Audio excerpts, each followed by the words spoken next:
सरकार अग्निवीर योजना चला रही है और एक निजीकरण लाई है। निजीकरण की व्यवस्था कितनी सही है और अग्निवीर, इन दोनों व्यवस्थाओं में कितना सही कर रही है सरकार? देखिए,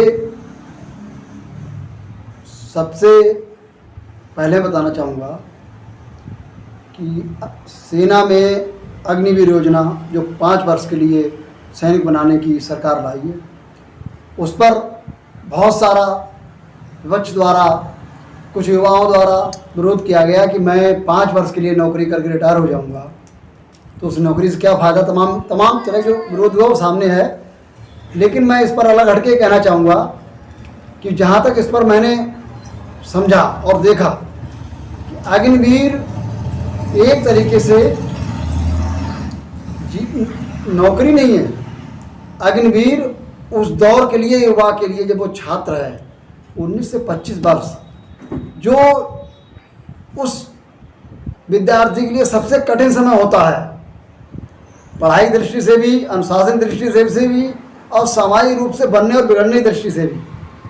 तो मुझे लग रहा है अग्निवीर सेना में भर्ती करने के लिए क्यों सोचा गया, क्योंकि सेना में इसलिए सोचा गया कि सेना में 100% अनुशासन होता है और जगह उतना अनुशासन नहीं हो पाता है।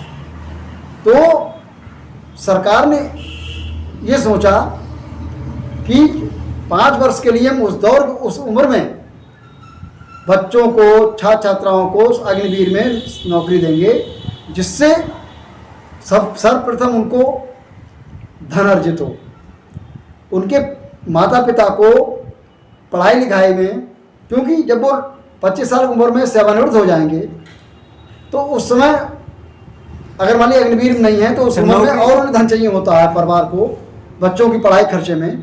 तो वो उनके पास जब वो रिटायर होकर आएंगे तो उनके पास अच्छा पैसा भी होगा और पूरा जीवन पड़ा होगा अन्य नौकरियां करने के लिए। सारी नौकरी के लिए पूरी उम्र पड़ी होगी। 25 साल की उम्र तो सही मायने में सारी नौकरियों के लिए अप्लाई करने के लिए उम्र होती है। और दूसरे, अनुशासन पूरी तरह कायम होगा और जो अनुशासन में जी गया वो तो फिर इंसान बन ही गया। तो सरकार की ये योजना इस रूप में कारगर है कि आर्थिक तौर पर परिवार वो मजबूत होगा और जो अग्निवीर बनेगा, जो उसमें 5 साल के लिए, उसके लिए अपना पूरा जीवन आगे जीने, सफलतापूर्वक जीने के लिए एक बड़ी कामयाबी मिलेगी। वो चाहे IAS के बाद सिविल सर्विस नौकरी डाले, टीचर बने, डॉक्टर के लिए करे, तो उसके लिए कोई प्रतिबंध नहीं अगली नौकरी करने के लिए। तो ये मुझे लग रहा है कि जो काम समाज को करना चाहिए, समाज सेवियों करना चाहिए, पेरेंट्स करना चाहिए, वो काम बच्चों को बनाने के लिए, राष्ट्रीय भावना जागृत करने के लिए, वो काम सेना के द्वारा वो अग्निवीरों के लिए होगा कि सरकार सभी नौकरियां नहीं खत्म उसमें करेगी। जो अग्निवीर होंगे वो 5 वर्ष के लिए होंगे। तो ये बड़ी बात है। विरोध की बात यह है कि जब कोई योजना हो, अगर समझ में नहीं है तो विरोध होगा। इतना जरूर है कि सरकार ने, इस सरकार में एक बात है कि ये सरकार कोई योजना लाए कितनी अच्छी हो, मगर ये समझाती बाद में है और लाती पहले है। और ये लोकतंत्र है, जब हम स्वाभाविक योजना सही हो या गलत हो, जो हमारे सरकार ने समझाई नहीं होगी मीडिया के माध्यम से, संसद के माध्यम से, तो स्वाभाविक है हम उसका विरोध करेंगे। दूसरा, निजीकरण की बात है। निजीकरण तो हर कोई जानता है कि लोकतंत्र में निजीकरण घातक है, क्योंकि वेस्ट इंडिया कंपनी भी हम पे प्राइवेट कंपनी ही आई थी यहाँ व्यापार करने, प्राइवेट कंपनी थी और उसने हमें गुलाम बना लिया। लेकिन इस पर भी एक गंभीर विषय है कि सरकारों को क्यों सोचना पड़ रहा है निजीकरण के लिए। हम इस सरकार की बात नहीं कर रहे हैं। इससे पहले सरकारों ने टेलीफोन विभाग को निगम कर दिया था, बिजली विभाग को निगम कर दिया था। तो मुझे जहां तक लग रहा है कि निजीकरण देखा जाए तो ठीक नहीं लोकतंत्र में, लेकिन मुझे जहां तक लग रहा है कि नौकरशाही की बात है। सरकारी, आप किसी विभाग में जाएं, बिजली नहीं आ रही है और आप पेनाल्टी बिल सब पड़ रहा है। अगर बिजली प्राइवेट सेक्टर में है तो हम जितनी इस्तेमाल करेंगे उतनी हमसे प्राइवेट सेक्टर वाला बिल लेगा। या तमाम बहुत सारी चीज़ें हैं।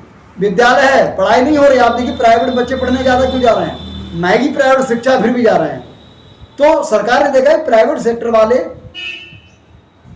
पब्लिक ज़्यादा उधर जा रही है। सरकारी लोग जो हैं, एक तरीके से मैं कहूँगा कि जिनको सरकारी नौकरी विभाग में महकमे में लोग नौकरी कर रहे हैं, वो एक तरीके से अपनी ड्यूटी की प्रति कहीं कि सरकार उन्हें नकारा है, कामचोर मान रही है। सब नहीं है, लेकिन ज़्यादातर मान रही है। इसीलिए सरकार का भी नुकसान हो रहा है और जनता का भी। जनता से विभाग में जाए भीड़, इस लोकतंत्र को भीड़ तंत्र बना दिया। प्राइवेट क्षेत्र में अगर जहाँ भीड़ होगी वहाँ जाएंगे नहीं। अगर 1-10 दुकानें पर चुनी की, जहाँ भीड़ नहीं होगी वहाँ जाएंगे, सही मिलेगा वहाँ जाएंगे। तो ये तो इसमें एक तरफ पॉजिटिव है, एक तरफ निगेटिव है। जहाँ लाभ होता है वहाँ हानि होती है। तो लोकतंत्र में संभवतः जहाँ तक अच्छा हो, निजीकरण ना हो, वो अच्छा है। लेकिन अगर निजीकरण हो रहा है और उसमें सुविधाएं अच्छी मिल रही है तो मैं मानता हूँ कोई दोष नहीं। आपने कहा अग्निवीर।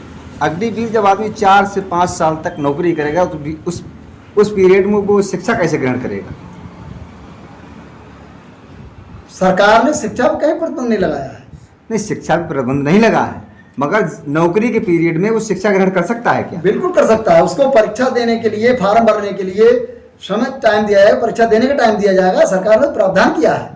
जो अब तो पूरा उसका योजना आ गई है, उसको देखा गया। अब तो उसके लिए अप्लाई हो रहे हैं। और जहाँ तक मुझे लग रहा है जिन्होंने विरोध किया वो ये सोच रहे हैं कि सरकार ने कहा कि विरोध कर रहे हैं उन्हें हम नहीं लेंगे, तो सरकार ऐसा करेगी नहीं। लेकिन उसमें क्या होगा मुझे लग रहा है, तो वो पछताएंगे। क्योंकि हाँ, ये जरूर है कि ये योजना हर विभाग में लागू ना की जाए। सेना में लागू करने पर निश्चित तौर से मानता हूँ जो 5 साल के लिए नौकरी करके आएगा वो बनी जाएगा। मैं सरकार की कोई उनकी प्रशंसा के रूप में नहीं कह रहा हूँ, लेकिन मैं ये जरूर मानता हूँ व्यवहारिक तौर पे अगर मैं पेरेंट्स हूँ, मुझे अगर बच्चों के लिए देख रेख में कदूरे अगर उसकी 19 साल 20 साल में नौकरी में लग गई, लोग कॉन्ट्रैक्ट में जाते हैं, लोग 1 महीने के लिए। विदेश लोग क्यों जा रहे हैं? कहते मेरा 1 साल का पैकेज है वहाँ 10 लाख 5 लाख का। प्राइवेट सेक्टर में जाते हैं, अब फिर वो निकल के बाहर हो जाते हैं, दूसरी कंपनी में नहीं मिलती है, वापस देश आ जाते हैं। तो उस पर विरोध नहीं होता है, उस पर लोग विरोध नहीं करते हैं। तो वो उससे ही अच्छा है। ठीक है।